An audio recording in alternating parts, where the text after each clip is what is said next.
Happy Saturday, everyone. We are having this satsang today from Cleveland. And Ajay ji and Anita ji are the host, Dr. Ajay and Dr. Anita. And yesterday I was looking at this souvenir, a booklet that gets printed every year at Guru Maharaj's birthday, you know, Jyoti Parv, or the as we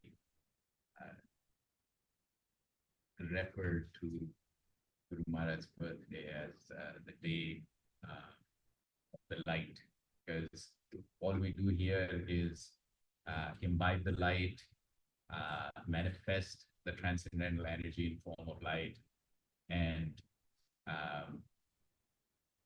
to be the light ourselves. And this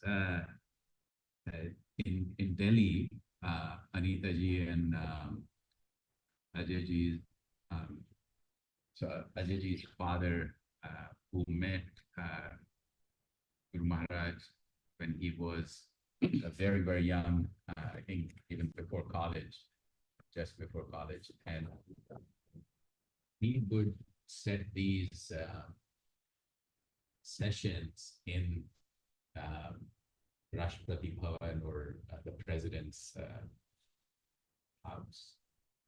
And that experiment, or that specific event, went on continues for years and years.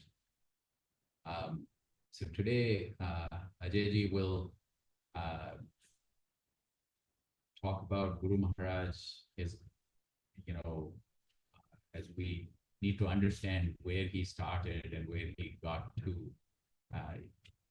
so that journey.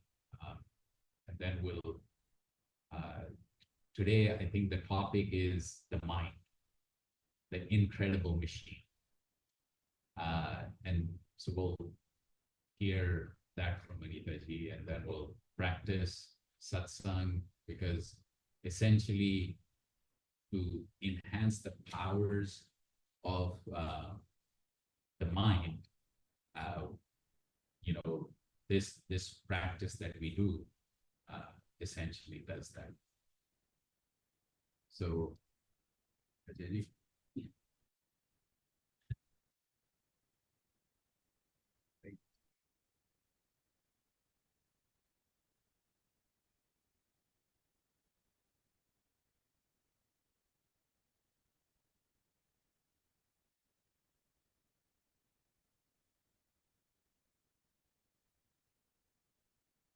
And welcome everyone here, personally and also online, to the Ramashram Satsang session from Cleveland, Ohio.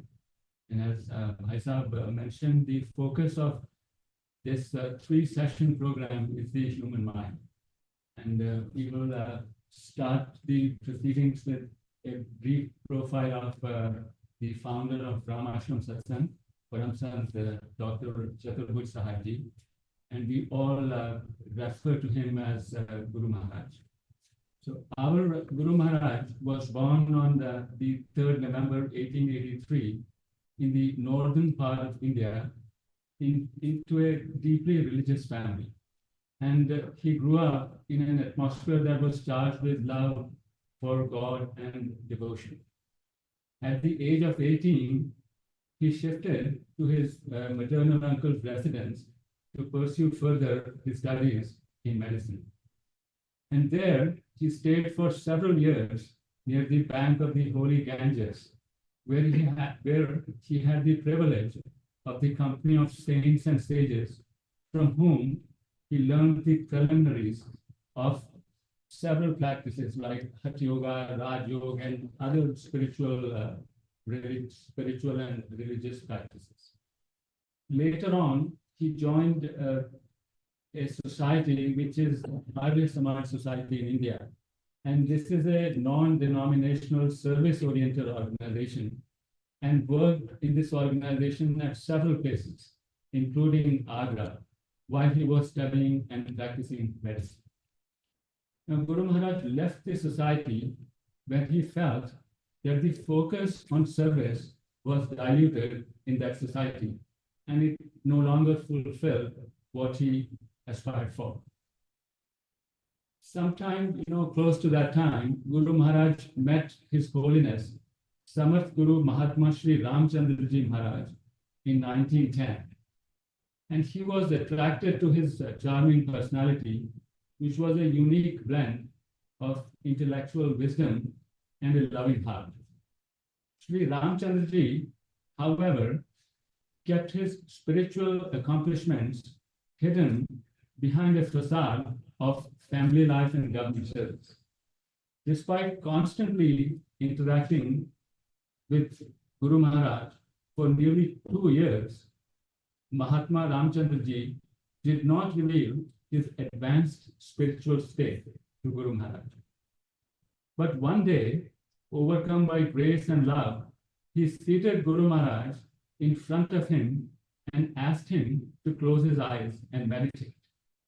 That day, he gave Guru Maharaj a glimpse of his spiritual prowess and initiated Guru Maharaj on his spiritual journey from a very advanced state in the realm of knowledge. After 12 years of practice, and with help and guidance from Mahatma Ji, Guru Maharaj advanced to the Anandmay Kosh, or the bliss body, which is considered to be the highest and most spiritual of all states. In August 1931, Mahatma Ramchandraji Maharaj left this world, and later Guru Maharaj revealed that Ramchandraji Maharaj had given him one direction before he departed, which was, and I quote, "Continue the work that I have started and keep putting your utmost effort into it. Be virtuous yourself and keep instructing others to be righteous too. Don't let my mission fail." Guru Maharaj molded his entire life to carry out the wish of his Guru and established Ramashram Satsang in 1930, named after his Guru, Guru Ramchandraji Maharaj. He traveled tirelessly to awaken people and showed them the path of upliftment, and was always ready and eager to help others spiritually. Guru Maharaj believed that family life is not a hindrance in one's quest for spiritual advancement. His life was a living example of this. While he was a spiritual master, he was also a perfect family man, a caring husband, and a loving father. Guru Maharaj firmly believed that the path of self-realization is open to everyone, even in today's day and age, and one's journey on this path became much easier if one was guided and helped along the way by someone who were themselves self-realized. Although there are many facets to Guru Maharaj's philosophy, the major pillars are a continuous practice of focusing one's mind on transcendental energy, which we will actually hear more about later and also practice later, and a constant remembrance of someone who was self-realized, and a theme of unconditional love supporting our practice of concentration and constant remembrance. For Guru Maharaj, unconditional universal love was the highest spiritual state. Since the time of Guru Maharaj, Ramashram Satsang has expanded significantly and continues to spread the message of peace, happiness, and love. And that is what we will practice today.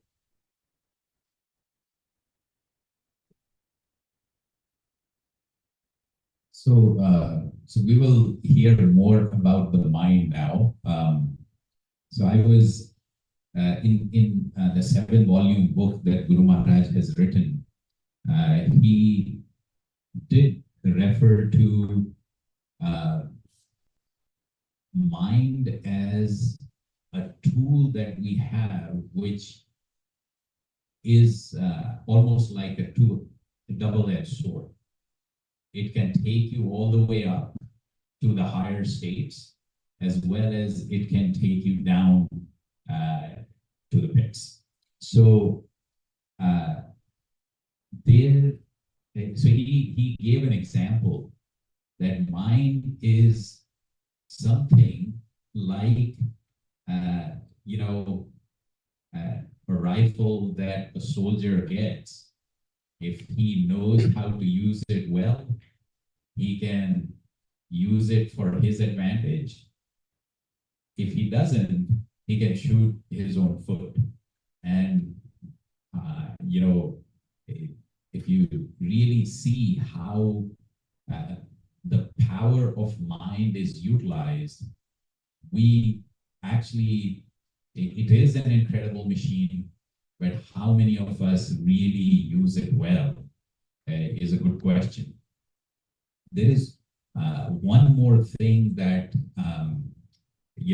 last year when I was trying to look at one of the chapters in this 7-volume book where he describes his spiritual journey, one of the simplest things, one line, which describes, if you want to get rid of worry and anxiety, what you would do. So in one chapter, Mysteries of Peace, he describes 7, 8 different tips, techniques, and one of them is, if you were able to get your mind free of thought, easier said than done, of course, but if you can get to that state, then because only thoughts take you to the past or the future, and most of the worry and anxiety is when we try to create a scenario, and usually a negative scenario in the future, or something negative in the past that we run again and again and again in our mind, and it becomes bigger and bigger, and that becomes worry and anxiety. So if you somehow live in the present moment, or you become thought-free, then you are not going in the past to the future, and hence you can be at peace, you can be worry and anxiety-free. So the question becomes, how do we get to that state? And that, I think, Guru Maharaj has answered with the practice that we will do today later on. Let's dig a little deeper about this mind revolution.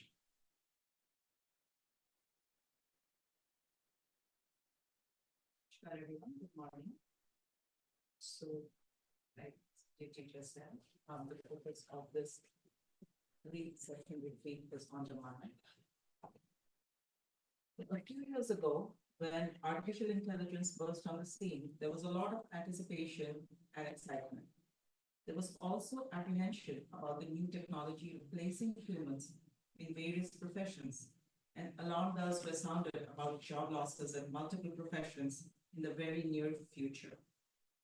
Although significant progress has been made, the initial excitement is somewhat dampened currently, as it was soon realized that it is pretty difficult to fully recreate the ability of a human mind to perform complex tasks.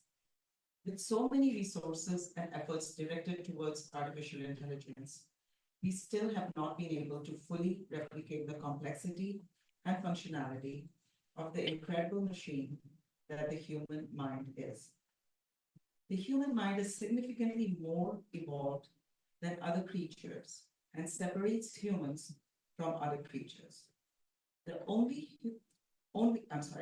humans have the ability to develop a vision for their future and then plan and execute to try to make that happen. The human mind has powered the transition of humans from the arduous, lawless life of jungles to the comfortable homes and orderly society of the modern day, and is indeed an incredible machine. Let's delve a little deeper into the human mind, try to understand some of its characteristics, and explore ways for its optimal utilization so we can get this awesome machine to work best for us. My discussion of the human mind today will be based on content researched from the Ramashram Satsang literature, and most, if not all, is based on our understanding of the concepts described by our Guru Maharaj, Dr. Jagannath Sahai in the books written by him.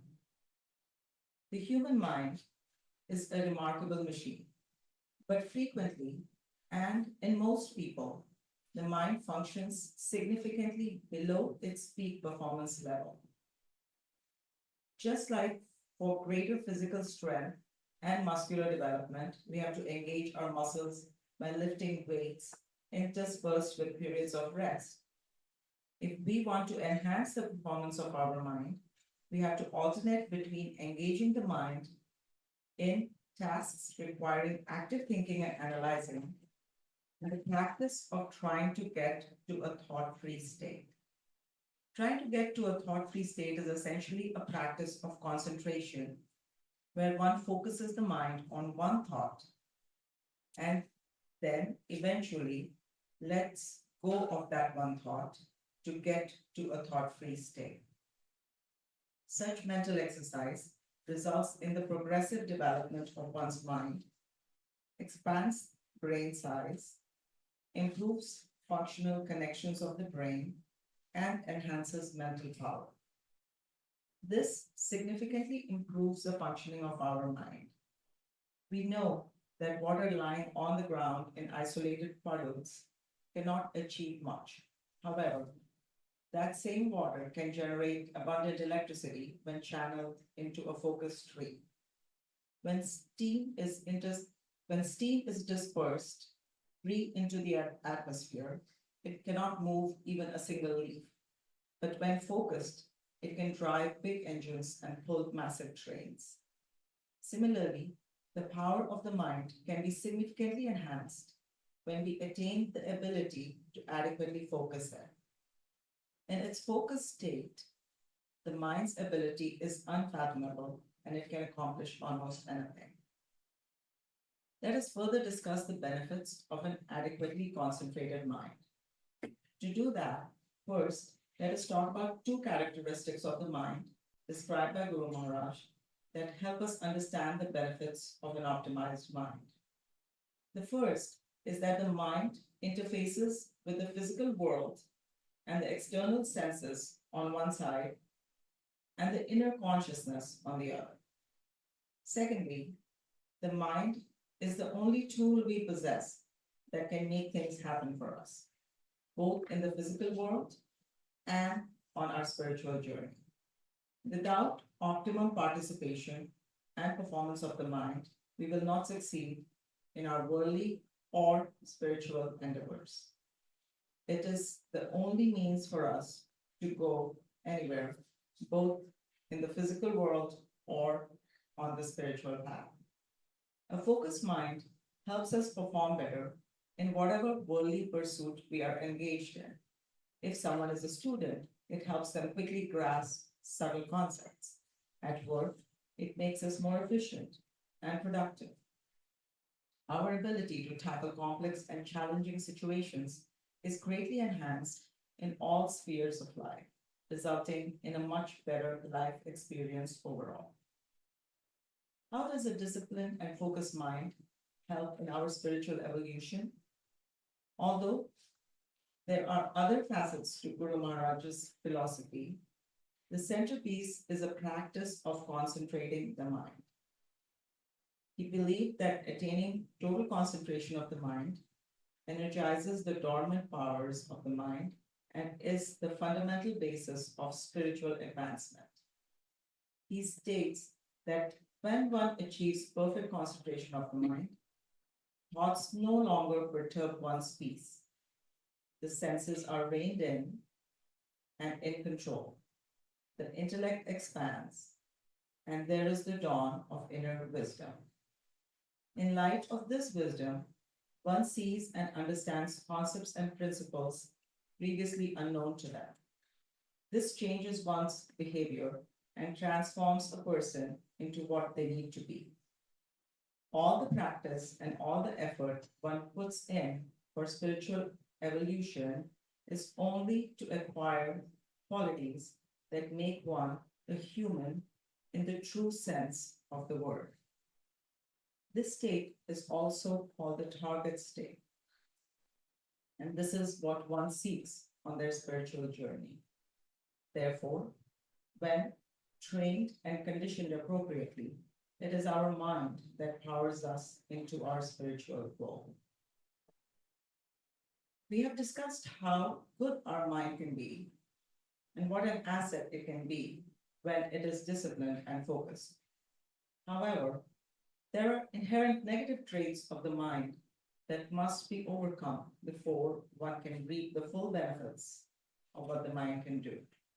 As we discussed, the mind interfaces with the physical world on the one side and the inner consciousness on the other.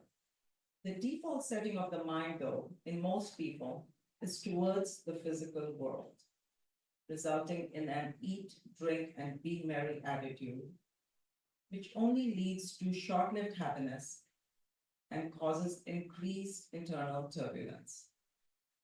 The mind wants to remain oblivious to its deeper interface with the inner consciousness, source of long-lasting peace, and keeps people from experiencing and enjoying perpetual peace.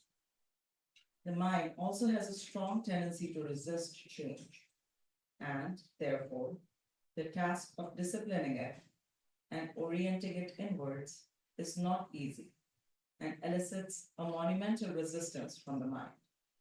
Guru Maharaj has likened the mind to an unruly horse that is accustomed to roaming free. Discipline it is not easy, but possible with sustained effort and seeking help from people who have been successful in adequately disciplining their mind.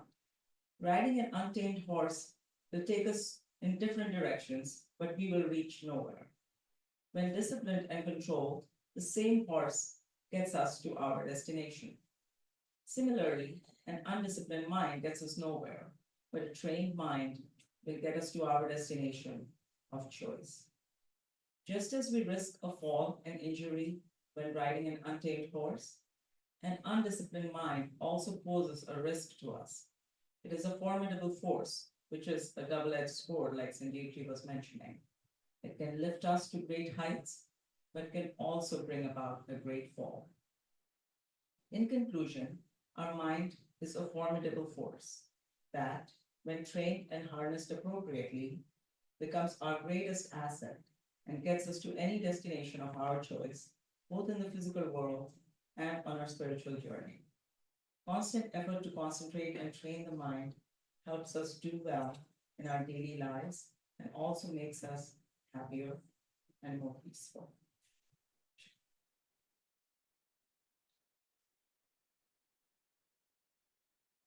We just heard about, a well-trained mind can take us to the higher realms. That's what we will practice now. So Guru Maharaj, as we were listening to Ajay before, whatever he learned from Lalaji Maharaj, he packaged it for us, and that's what we'll practice now. So, two things we need to do. One is inward orientation and concentration, and what then that gives us two results: a deeper meditation, and that then eventually leads to higher consciousness. So for inward orientation, eyes lightly closed, sit in a relaxed and still posture. So eyes lightly closed and sit in a relaxed and still posture. Then, this is basically process of asana. Asana is asana, sit in front. You're sitting in front of this transcendental energy in form of light.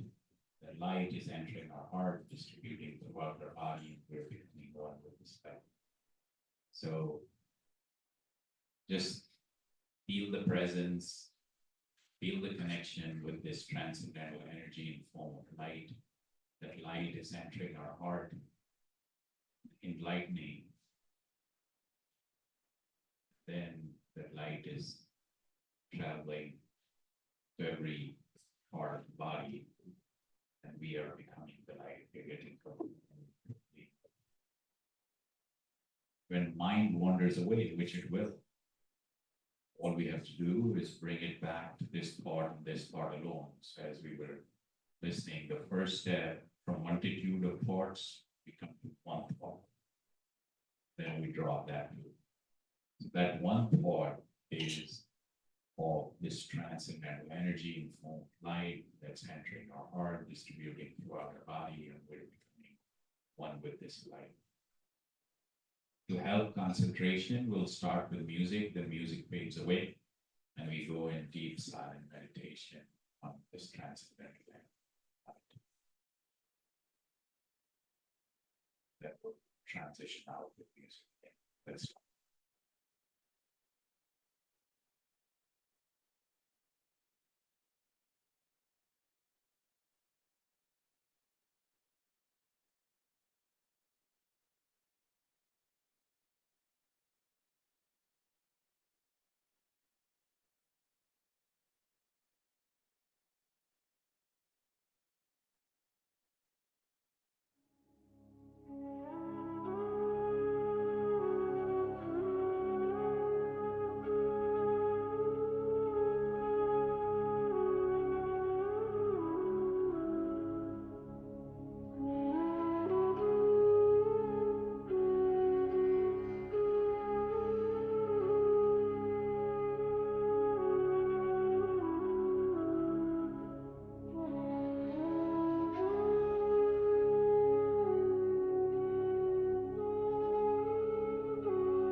every satsang has its effects on us.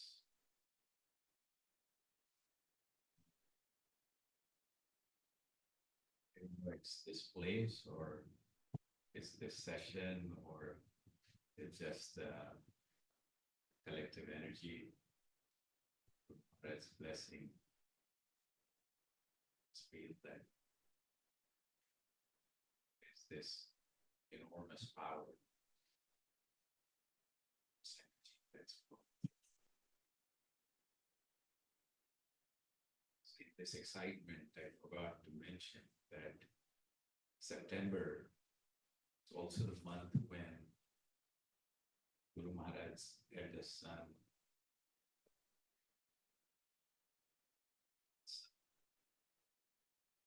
Tim, came in. We're dedicating this session this weekend, essentially this whole month, to their remembrance of they killed the path to this satsang family on a broader basis. One used to say that self-discipline is the way.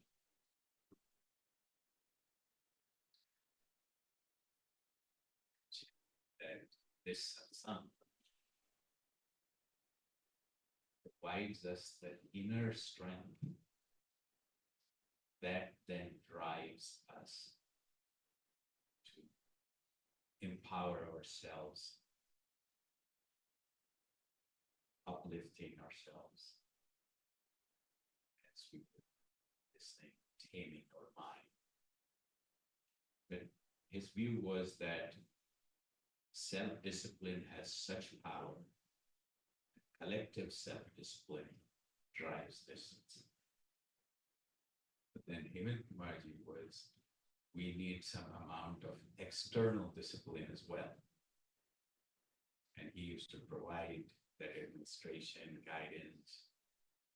And every time I remember him, there are several things, but one thing that actually stands out is his ability to show and demonstrate anger, and hence deliver a message to someone in an enormously angry voice that you could hear it far away.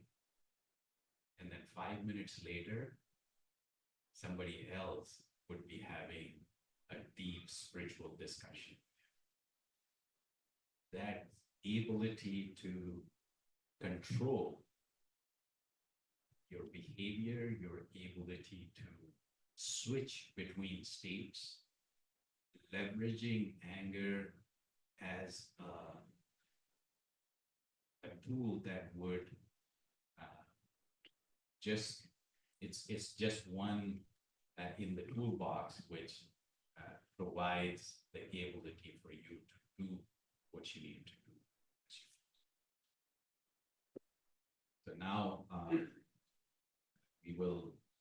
this is your time in terms of asking questions or commenting, any thoughts.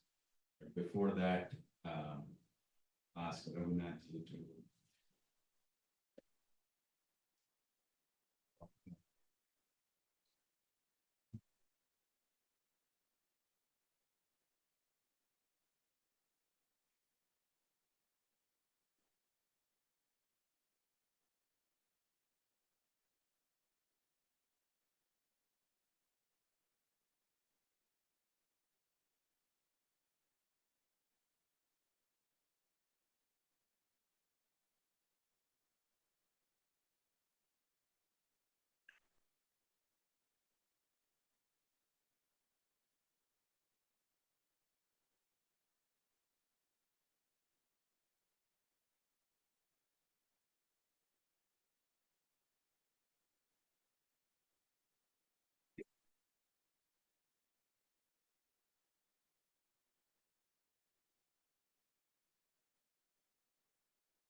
before the meditation, events of mind, power of mind.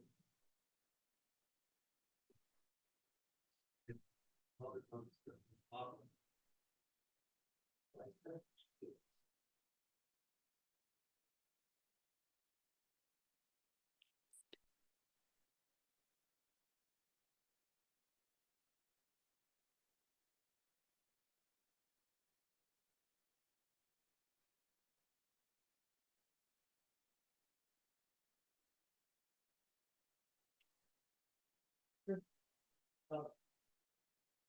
We will technically component of mind, functioning of mind. So let me share with you an incident. One fine morning, while I was crossing the street, I saw a Mack truck barreling towards me. I ran to cross the street. Now being safely on the sidewalk, I started thinking about the thought process leading to the decision to run. Our Satsang literature says that the mind is made up of 4 components: mind, chit, ego, and buddhi. Mind is the recording faculty, which receives impressions, data gathered by the senses and organs from the outside world. Chit is the storage faculty, the memory bank, which stores impressions and experiences. Buddhi is the discriminating faculty, which classifies these impressions, data, and reacts to them. Ahankar is the sense of I am, the individual ego. The wave of I am, called Ahankar, will align itself or force partnerships with the data or impression its object. Now back to the incident. Manas is not the force. Manas is force. A large animate object is fast approaching. Buddhi declares that's a map chart. It doesn't seem like it's going to stop. It will run over and crush anything and everything in its way. Ahankar is grateful. It will run over and crush me. It will run over and crush me. It is I who is frightened. It is I who is going to run and get up the stair. Later, from the safety of the sidewalk, Ahankar may add, now I know that this moving truck is dangerous. There are others who do not know this. It is my personal knowledge, which will cause me to avoid the moving truck in the future. So the 4 concepts of it. Now a few words about the components of mind. Mind is the lower mind, in which the mind interacts with the external world and takes in sensory impressions and data. Manas questions and doubts. This can cause great difficulties if this tendency becomes excessive. Manas is the supervisor of the senses. Manas is like the supervisor of the factory of life and directs the 10 senses in the ears. The 10 senses being the 5 active expressions, organs of eliminating, reproducing, moving, grasping, and speaking. They act like exporters. And 5 cognitive senses: smelling, tasting, seeing, touching, and hearing. They act like importers. Now, when I use the word exporters and importers, let me just say a few words about that.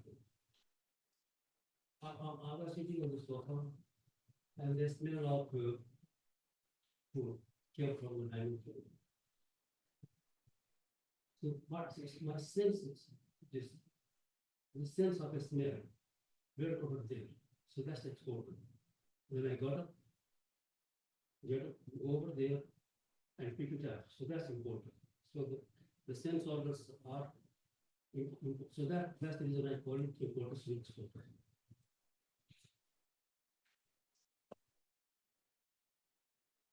Management is a wonderful job of carrying out directions, but it is not supposed to be the key decision maker in the field. This is the job of Buddhi. If Buddhi is clouded, which often it is, then one has a habit of continuing to question, seeking directions. Then it often listens to whoever is speaking the loudest and effective. which is wants, wishes, desires, attractions, and aversions stored in the memory bank of chip. Chip is the memory bank.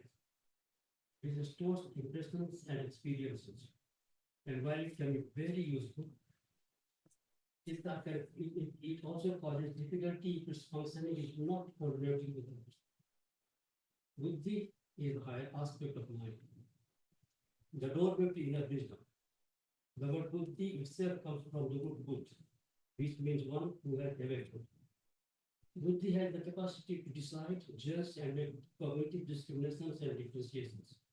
It can determine the wider of two courses of action if it functions clearly and it must will accept its guidance. Buddhi should be the decision maker. In the factory of life, we want Buddhi to be making the choices for the factory.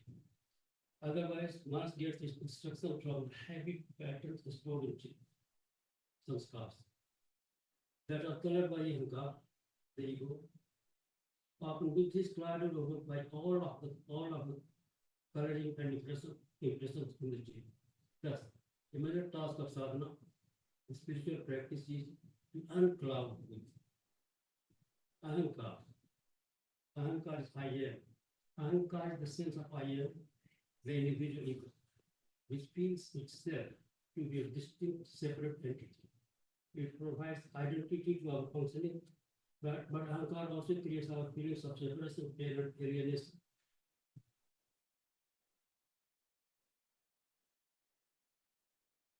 Very deeply, I have summarized the four components of mind and functioning. Now I will briefly talk about one component of mind, the ego. There are two different ways of using the word ego. To do this, we will use the metaphor of two pieces of canvas. Imagine that we have one canvas and we cut the canvas into two pieces. One piece was painted, others remain untouched. Now both pieces are exactly the same, except for the paint. If we like the color of the paint on the canvas, we say the canvas is pretty. If we do not like the color of the paint, we say the canvas is ugly.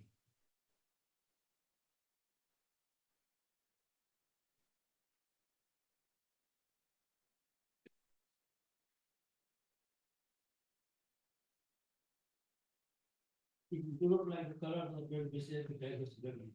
Both are the same. However, underneath all the surface appearances of paint and decorations, both canvases are actually the same as one another. In our everyday conversation and common language, and in the field of Western psychology, the word ego generally refers to the personality structure.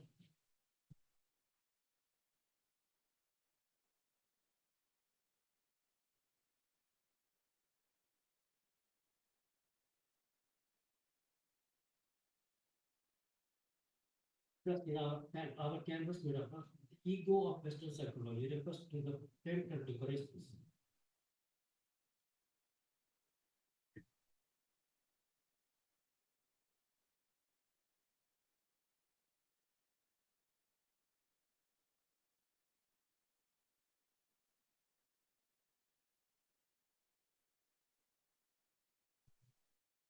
If we like the color of the paint on the canvas, we say the canvas is pretty. If we do not like the color of the paint, we say the canvas is ugly. Both are the same. However, underneath all the surface appearances of paint and decoration, both canvases are actually the same one-third. In our everyday conversation and common language, and in the field of Western psychology, the word ego generally refers to personality structure. Thus, in our canvas metaphor, the ego of Western psychology refers to the paint and decorations, with less regard for the existence of the canvas itself. In yoga philosophy, the word ahankar means the I maker and refers to the powerful wave of separate and distinct existence that declares I am. When the word ahankar is translated into English, we use the word ego. Thus, in our canvas metaphor, the ego of yoga philosophy or ahankar refers to the canvas itself, not to the paint and decoration, which are considered to be past identities. Ahankar is a Sanskrit word which indicates the concept of one's own individuality. That is, the individualized I sense. I do, I own, I enjoy. When Guru Maharaj says, leave I, me, and mine behind, he is preparing us to acquire freedom from individualized I identification. This important principle is not just semantics. When most of us hear the word ego, used to represent the word ahankar, we automatically, out of habit, project the wrong meaning onto the word ego. If you only hear the word ego and have never previously encountered the word ahankar, we are even more private. Now I'm about to say yoga of ego first. The last sentence of the 10th principle of 10 basic principles of sadhana, Guru Maharaj says, leave I, me, and mine behind and move on to thee and thou.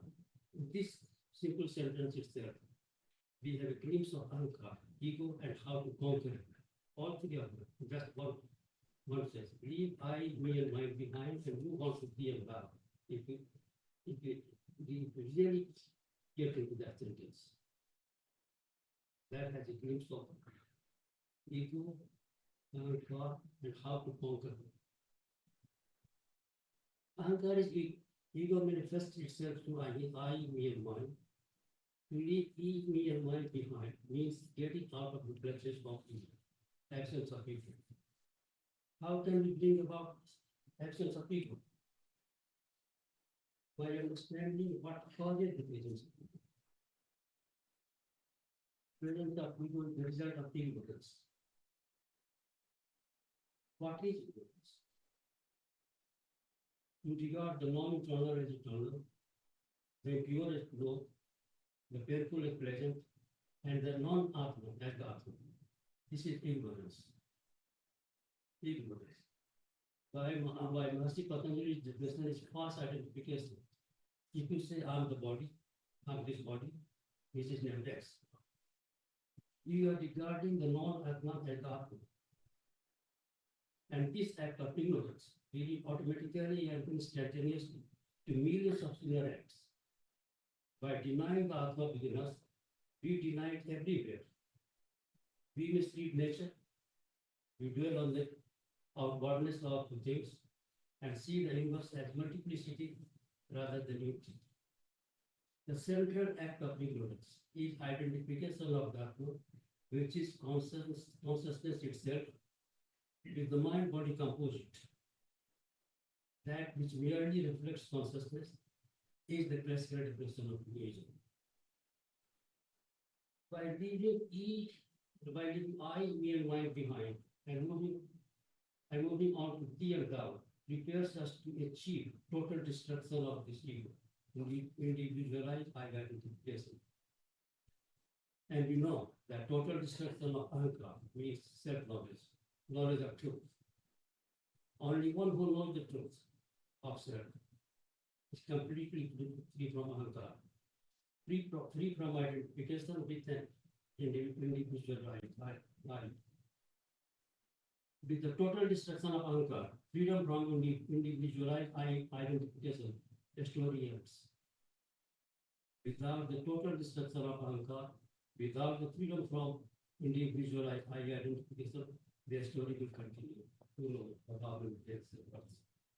That's how yoga is. Now it is Western philosophy. Now I don't intend to talk about ego in the Freudian sense. Freud loved explaining the ego by analogy.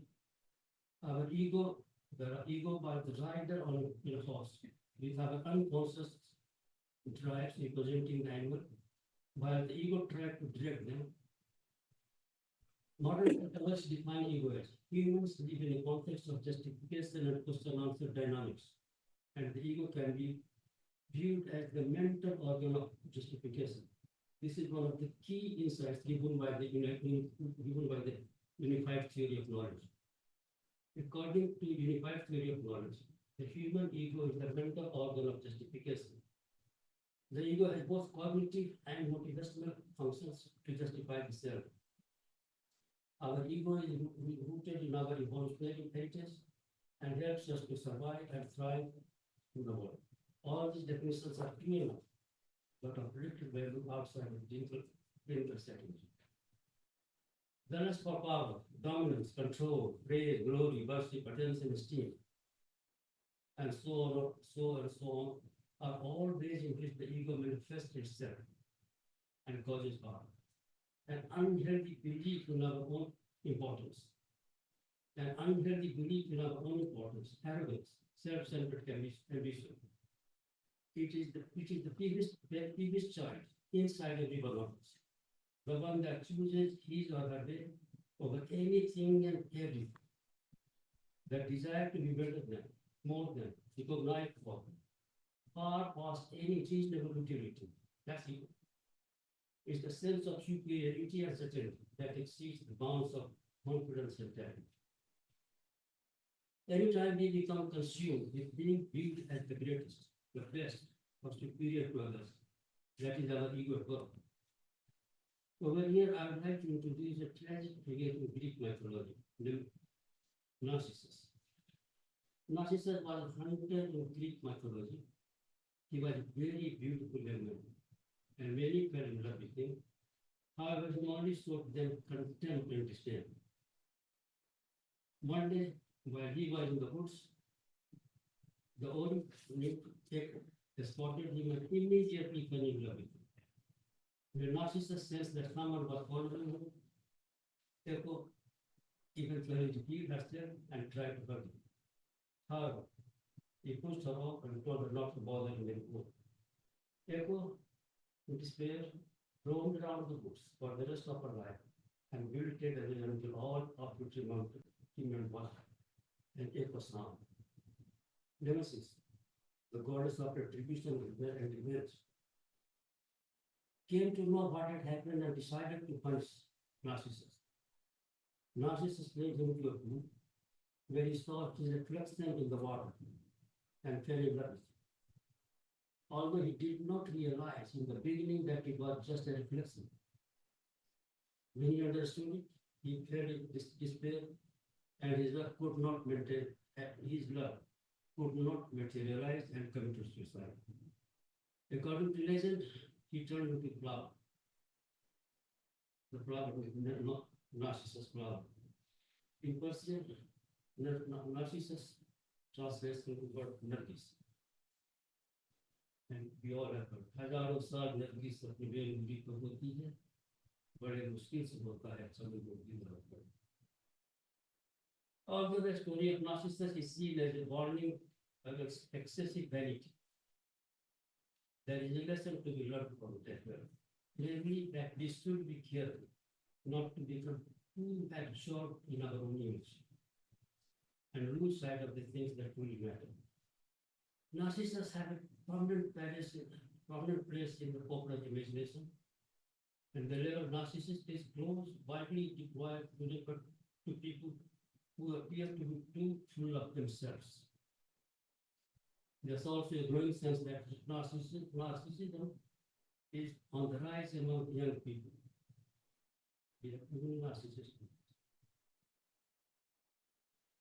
On a related note, our obsessive need to be right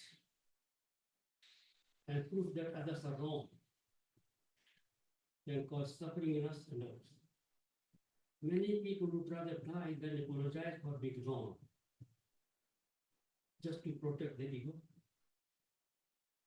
Similarly, we will often fight tooth and nail, defend our pride or honor to make a point.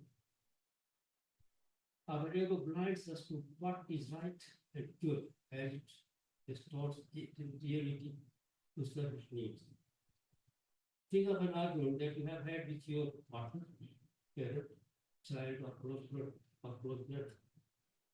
How many times has your argument escalated over an inconsequential matter into something that would have been, in retrospect, easily avoided or resolved? We become defensive. But defensive of what exactly? When we become defensive, we are defending our ego. That's what we do. When we become defensive, we are defending our ego.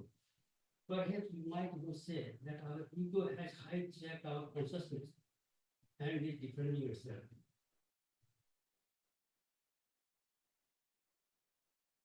It is as if we have it is as if we have become possessed by something.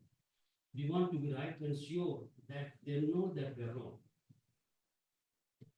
We want to be right and make sure that they know that they are wrong. In such instances, our ego has attached itself to be right. This allows us to feel superior to them. When we become defensive, we should ask questions such as, what exactly am I defending? Do I really need to fight this fight? Just to make my point? Should I apologize? And that story continues and will continue until we have understood that conquered ego. सितारों के आगे जहां भी है ये भी हिंद हो।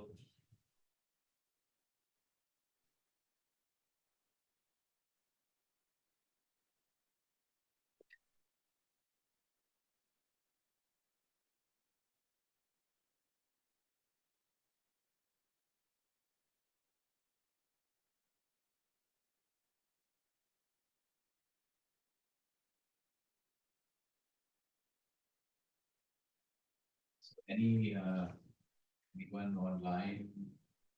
Any comments, thoughts, questions? We'll wrap up. I think it has been long sessions.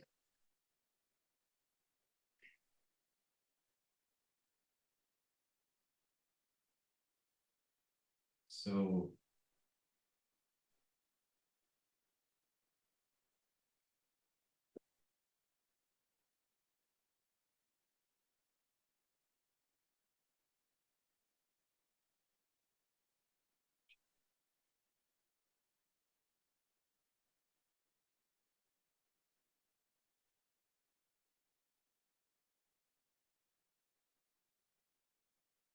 So one best practice is to, if you want your meditative practice to go deeper and more consistent, one of the things is that you keep some food with you that gets energized too, and when you consume it, stays with you for longer. So if you are energizing yourself with this transcendental energy, apply the same goes for what's around you, including the food you will keep, and that stays in your system sometimes. So your energized state, the state that stays for longer. And the other thing that we should always think about is that why consume anything else but prakash, light? So this transcendental energy in form of light, if you consume that rather than think that it's food, you are doing exactly what we practiced, that we're imbibing this energy, we're keeping a background and sometimes foreground connection, replenish, refresh, start your day, charging yourself, wrap up your day by whatever negativity and other things, toxins you have collected, wash them off with this energy. One other thing while Raghunathji was speaking is like, what is this journey like? So one of the things he talked about ego and Panditji Maharaj, Guru Maharaj, the years of Guru Maharaj who traveled throughout India, and in one of his books, he writes that we can think about ourselves as bubbles on top of the ocean, and the bubbles only live momentarily, they are temporary.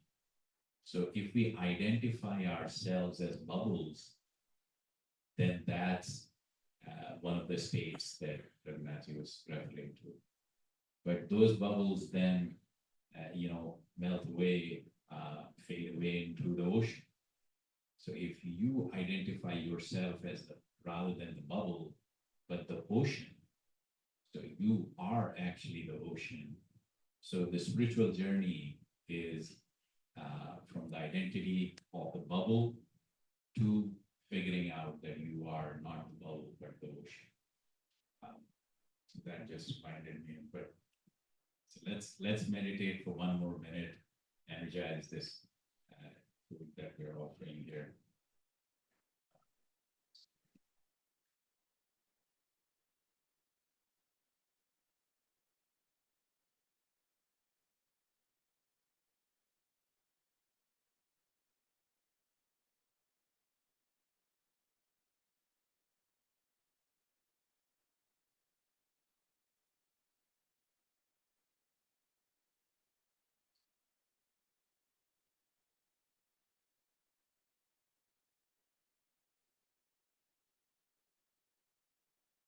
So, Arvinji or Steve,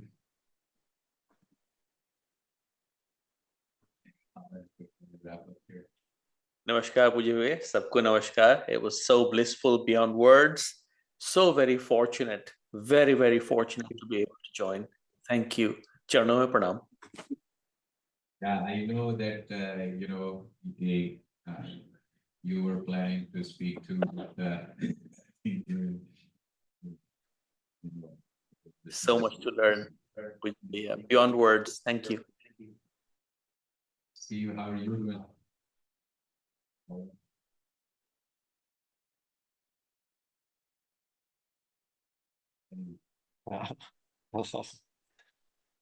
Yeah, I joined late, so I'm just trying to absorb what I can here.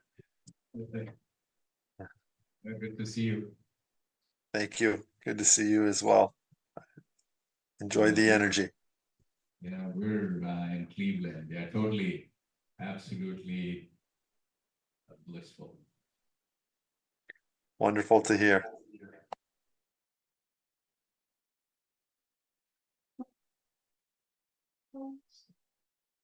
Right, so we'll sign off from here. Kara, Geeta, Divya. नमस्कार जी Reena, सबको नमस्कार Madhu, Rupa. Pranam Bhaiya. Thank you so much for connecting me with this satsang.